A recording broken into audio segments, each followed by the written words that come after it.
ရှိတော့ငါလဲကွင်းပြင်စီတစ်ခုရဲ့ဘေးနာကအမြေကျွင်းလေးတစ်ခုထဲမှာဖိုးကန်လို့ခေါ်တဲ့ကြွက်ကလေးတစ်ကောင်နေထိုင်တဲ့ဖိုးကန်ဟာနာမည်နဲ့မလိုက်အောင်အင်မတန်အပြင်းကြီးတာတခြားကြွက်တဲ့ငယ်ချင်းတွေကမိုးမကြခင်အစာရှာဖို့တွားကြရင်သူကတော့အော်နေပါအောင်ကွာ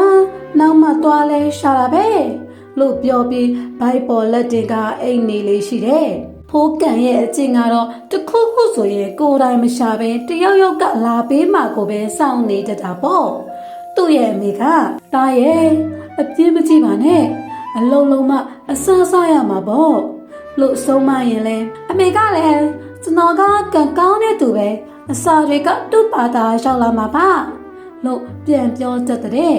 ဒီနေ့မှာတော့သူ့ရဲ့တငယ်ချင်းတွေကလဲကွင်းထဲမှာစပတ်နှံတွေအများကြီးတွေ့လို့တွားတည်ကြဖို့လာခေါ်ကြတဲ့ဖိုးကန်လာပါကွာဒီနေ့စပားတွေအများကြီးရမှာဒါပေမဲ့ဖိုးကန်ကတော့မျက်လုံးလေးတစ်ဖက်ကိုတောင်မဖွင့်မဲ့မင်းတို့ပဲတွားကြပါကွာ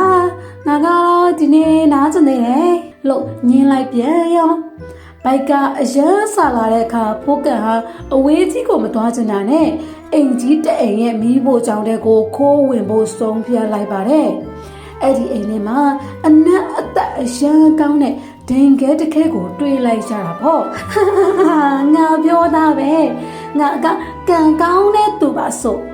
လို့ပြောပြီးဒင်ခဲစီကိုပြေးသွားမှာပဲရုတ်တရက်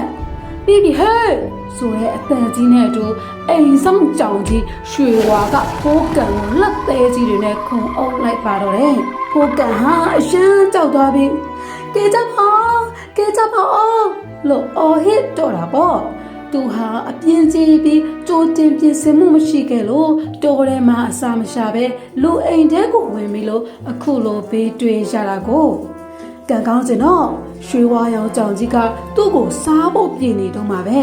အိမ်ရှင်ကခေါ်လိုက်တာကြောင့်ခဏလှုပ်ပေးလိုက်တဲ့အချိန်မှာဖိုးကန်ဟာအမြည်လေးတုံမတက်ပြေးထွက်ခဲ့ရတယ်သူရဲ့မြေတွင်းလေးတဲ့ကိုပြန်ရောက်တဲ့အခါမှာတော့ဖိုးကန်ဟာတုံရင်နဲ့နောင်တရနေရှာပြီ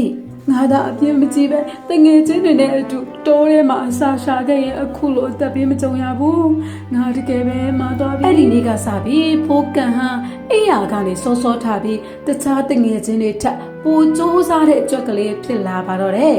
သူ့ရဲ့အပြင်းတွေကိုလည်းလဲကွင်းထဲမှာပဲမြုပ်နှံထားခဲ့လိုက်ပါတော့တယ်ကွယ်